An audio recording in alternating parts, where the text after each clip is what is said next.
अब कांग्रेस के वीडियो पर बवाल मच गया, लेकिन कांग्रेस ये कहकर इस वीडियो का बचाव कर रही है कि वीडियो में कुछ गलत भी नहीं है, पीएम मोदी की मां तो उन्हें डांट रही है, इसमें दिक्कत क्या है। कांग्रेस प्रवक्ता पवन खेड़ा ने कहा कि अगर यह वीडियो अपमानित लगता है, करने वाला लगता है, तो यह पीएम मोदी का सिरदर्द है, हमारा नहीं। सुनिए पवन खेड़ा कैसे इस वीडियो को डिफेंड कर रहे हैं इतनी छीछालेदर होने के बाद भी। इसमें बीजेपी को आपत्ति क्या है? इसमें अपमान कहां हुआ, किसका हुआ? नसीहत देना माता पिता का कर्तव्य होता है, तो माता पिता का अपमान तो नहीं है अगर वो नसीहत दे रहे हैं। तो नसीहत लेने वाला अगर उसको अपना अपमान मान ले, जो इस केस में नरेंद्र मोदी हैं, तो वो नरेंद्र मोदी का हेडेक है, हमारा नहीं। इसमें अपमानजनक एक शब्द बता दीजिए उनकी माताजी के प्रति हुआ हो तो। ये बार बार हर चीज को मुद्दा बनाना, हर चुनाव से पहले अपनी माताजी को लेकर आना और छुई बन के राजनीति करना सिर्फ नरेंद्र मोदी को ही आता है, हमें तो नहीं आता। इसके अलावा और एक और बात सुन लीजिए, कहते हैं कि वो स्वर्गवासी हो गई हैं, उनके लिए क्यों आप? नेहरू जी को स्वर्गवासी हुए कितने साल हो गए? वो नहीं देखते, वो तो अपमान करते हैं नेहरू जी का। हम तो सम्मान में जो एक माता पिता का कर्तव्य है वो दिखा रहे थे कि उन्होंने ये किया, फिर भी नहीं मानते। अब बताइए इसका कोई लॉजिक है? एक तो गलत कर रहे हैं, उसको डिफेंड भी कर रहे हैं, कह रहे हैं नेहरू जी भी तो दिवंगत हैं, तो नेहरू जी का एआई वीडियो बना के नरेंद्र मोदी डाल रहे हैं क्या? उनके मुंह से बुलवा रहे हैं क्या कि राहुल ऐसी पॉलिटिक्स क्यों कर रहे हो, वोट चोरी की बात क्यों कर रहे हो? इस देश में तो इतने साल कांग्रेस ने सत्ता में राज किया, क्या नेहरू जी के मुंह से डाल के बुलवा रहे हैं क्या? कह रहे हैं कि मां नसीहत दे रही है, इसमें क्या? मां ने आपको आके बताया कि मैं ये नसीहत देना चाहती हूं, तुम एआई वीडियो बना के मोदी से बोलो। आप कौन तय करने वाले होते हैं बॉस कि नरेंद्र मोदी की मां उनसे क्या बोलना चाहती हैं? आप अपनी बात जो आप नरेंद्र मोदी को बोलना चाहते हैं, आप अपने प्रोपेगेंडा फैलाना चाहते हैं, वो नरेंद्र मोदी की दिवंगत मां से बुलवा रहे हैं और कह रहे हैं इसमें कोई गलत नहीं है। इन लोगों को तो कुछ गलत ही नहीं दिखता भाई। किस लेवल नरेंद्र मोदी के खिलाफ पॉलिटिक्स में ये लोग किस लेवल पे नीचे जाएंगे वो तय नहीं है, लेकिन उस लेवल पे जाते जाते भी इनको कुछ गलत नहीं दिखता। जब भी देश से जुड़ी ऐतिहासिक गलतियों का जिक्र करना होता है तो बीजेपी अगर नेहरू का नाम ले लेती है तो भाई वो फैक्चुअली बात करती कि भाई नेहरू ये करके गए, नेहरू वो करके गए। क्या नरेंद्र मोदी की मां इनको बोल के गई थी क्या कि वे जब मैं नहीं रहूंगी तो एआई वीडियो बना के नरेंद्र मोदी को ये नसीहत देना? पहले भी बिहार में इंडी गठबंधन की रैली के मन से पीएम मोदी को मां की गाली दी गई थी। उस वक्त भी बीजेपी ने इस मुद्दे पर राहुल गांधी और तेजस्वी को घेरा था। इसलिए तेजस्वी यादव से जब बिहार कांग्रेस के नए एआई वीडियो पर सवाल किया गया तो उन्होंने इस वीडियो का समर्थन नहीं किया, बल्कि बात को घुमा दिया। तेजस्वी यादव जानते हैं कि मां के अपमान का मुद्दा बिहार की जनता हल्के में नहीं लेने वाली, इसलिए वो राहुल गांधी की कांग्रेस जैसी बातें नहीं कर रहे, पवन खेड़ा जैसी बातें नहीं कर रहे कि क्या गलत है। सुनिए कांग्रेस के एआई वीडियो पर तेजस्वी यादव क्या कह रहे हैं। इनके पास कुछ कहने को है नहीं, हालांकि हमने वो वीडियो नहीं देखा, ठीक है, लेकिन इन लोगों को अपना हिसाब देने के बजाय जानबूझ के इशू को डाइवर्ट करने का अपना काम भाजपा करती है और कोई नहीं। भाजपा ने जितना अपमानित किया है नरेंद्र मोदी जी के अपशब्द सब लोगों ने सुने हैं, किसी से छुपा नहीं। तेजस्वी यादव कह रहे हैं कि बीजेपी मुद्दा डाइवर्ट कर रही है, और तो आप काहे डाइवर्ट करने दे रहे हैं? बीजेपी ने आपको ये एआई वीडियो बना के बोला था कि जाओ इसको बिहार कांग्रेस से ट्वीट करवा दीजिए। आप लोग बीजेपी आपको बोली थी कि जाओ आपके मंच से आप लोग जब चले जाएं तो किसी से गाली दिलवा दीजिएगा मां की। बीजेपी आपको बोली है कि आप बिहार का सारा मुद्दा छोड़ के वोट चोरी कीजिए, जिसको कोई मान नहीं रहा। बिहार में इंडी गठबंधन अपनी राजनीति के चक्कर में पीएम मोदी की मां को भी टारगेट करने लगा है। ये लोग एक तरफ तो ये कहते हैं कि सबकी मां का सम्मान होना चाहिए, दूसरी तरफ खुद पीएम मोदी की मां का एआई वीडियो बना रहे हैं।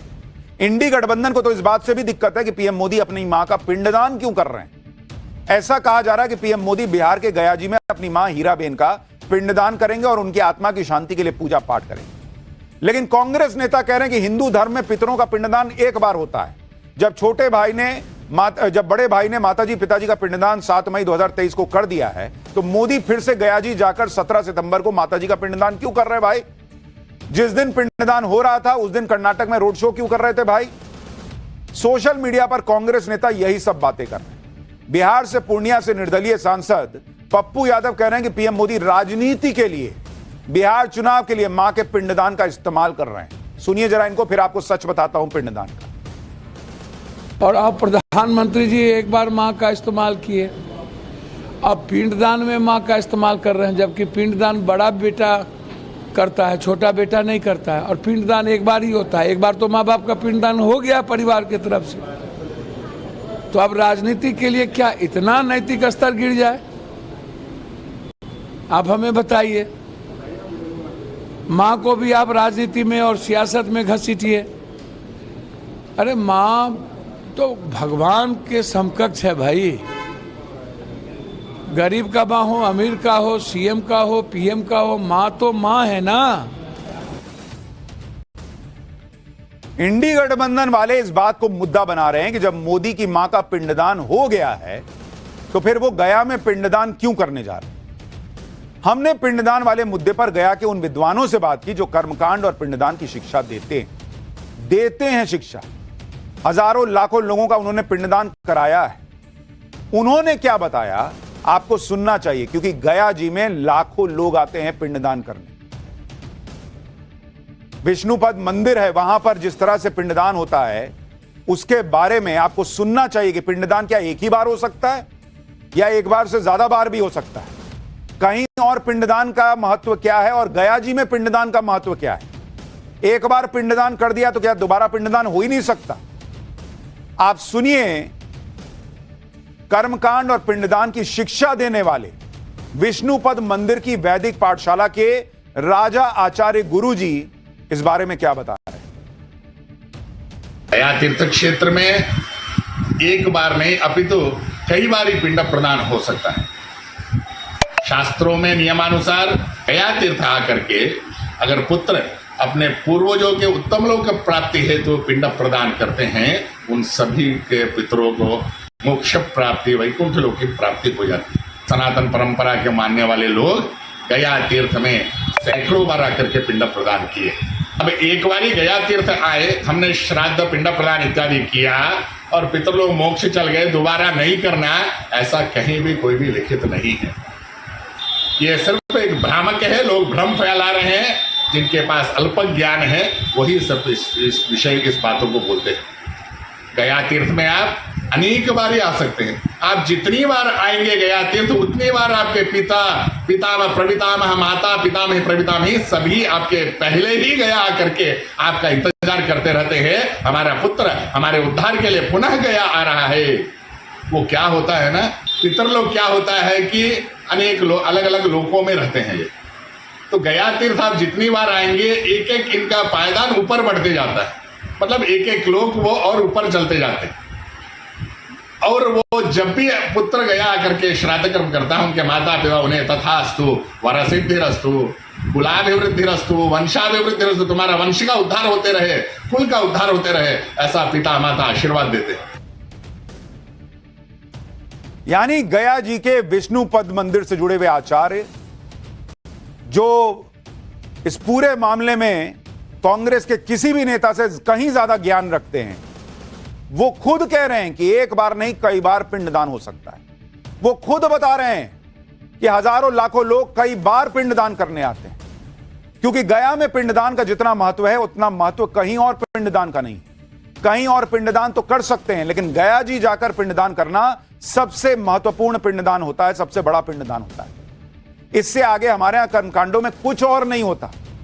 आप सोचिए कि हमारे धर्म में जिक्र है, वो कह रहे हैं कि भाई आप कर सकते हैं एक बार से ज्यादा बार पिंडदान। लेकिन इस देश में किस लेवल की पॉलिटिक्स हो रही है नरेंद्र मोदी के खिलाफ। मां का पैर कैसे धो दिया, नौटंकी है। मां के पैर क्यों छू लिए, नौटंकी है। मां का दोबारा पिंडदान कैसे कर दिया, नौटंकी। अरे सब नौटंकी है बॉस। और आप लोग जिस लेवल पे जाके पॉलिटिक्स कर रहे हैं वो नौटंकी नहीं रह गई। आज इंडी गठबंधन को एक और झटका तब लगा जब नए उपराष्ट्रपति सीपी राधाकृष्णन के शपथ ग्रहण समारोह में पूर्व उपराष्ट्रपति जगदीप धनखड़ भी पहुंच गए। जुलाई में इस्तीफा देने के बाद जगदीप धनखड़ सार्वजनिक कार्यक्रम में नहीं दिख रहे थे। इसे लेकर कांग्रेस ने खूब माहौल बनाया था। कांग्रेस ने सवाल उठाए थे कि आखिर जगदीप धनखड़ कहां गायब हो गए। ऐसा लगा जैसे उनको पता नहीं कहां नजरबंद कर दी है सरकार। वरिष्ठ वकील कपिल सिब्बल ने इस मुद्दे को सुप्रीम कोर्ट ले जाने की बात तक कही। शिवसेना उद्धव गुट के सांसद संजय राउत ने गृहमंत्री अमित शाह को चिट्ठी लिख दिया कि बताइए जगदीप धनखड़ कहां, नहीं तो विपक्ष सुप्रीम कोर्ट चला जाएगा। राहुल गांधी ने कहा था कि पूर्व उपराष्ट्रपति गायब हो गए, लेकिन आज जगदीप धनखड़ सामने आए और वो नए उपराष्ट्रपति के शपथ ग्रहण समारोह में शामिल हुए। उन्हें देखकर कहीं से यह नहीं लग रहा था कि वो नजरबंद थे या उन पर कोई दबाव था या उन्हें किसी से मिलने नहीं दिया जा रहा था। शपथ समारोह में जगदीप धनखड़ गृह मंत्री अमित शाह से भी अच्छे से मिले, जबकि इंडी गठबंधन यह माहौल बना रहा था कि मोदी शाह ने दबाव डालकर जगदीप धनखड़ का इस्तीफा करवा दिया। जगदीप धनखड़ को लेकर विपक्ष ये बात भी कह रहा था कि जगदीप धनखड़ सामने आएंगे तो बड़े बड़े खुलासे करेंगे, मोदी सरकार की पोल खोलकर रख देंगे, लेकिन आज तो ऐसा कुछ भी नहीं हुआ। ये लोग ये समझ ही नहीं रहे इंडी वाले कि उनकी इसी तरह की जो छिछली पॉलिटिक्स है ना, उसकी वजह से छीछा लेदर भी होती है और पब्लिक उन पर विश्वास नहीं करती, क्योंकि 4 दिन 6 दिन हफ्ता भर 15 दिन इतने से ज्यादा इनके पॉलिटिक्स की उम्र नहीं है, क्योंकि कुछ भी बोलते हैं बाद में एक्सपोज हो जाते हैं। उपराष्ट्रपति के शपथ समारोह में हर कोई मौजूद था, प्रधानमंत्री मोदी भी थे, दूसरे मंत्री भी थे, चीफ जस्टिस ऑफ इंडिया भी थे। कोई नहीं था तो कौन नहीं था पता है? नेता प्रतिपक्ष राहुल गांधी नहीं थे। राहुल गांधी की गैर मौजूदगी को बीजेपी ने मुद्दा बनाया। बीजेपी ने आरोप लगाया कि राहुल गांधी संविधान से नफरत करते हैं। उन्होंने उपराष्ट्रपति के शपथ समारोह का बहिष्कार किया। यह सवाल भी उठने लगे कि राहुल गांधी के पास बाकी कामों का वक्त है। For more of such videos, do like, share and subscribe to ET Now Swadesh.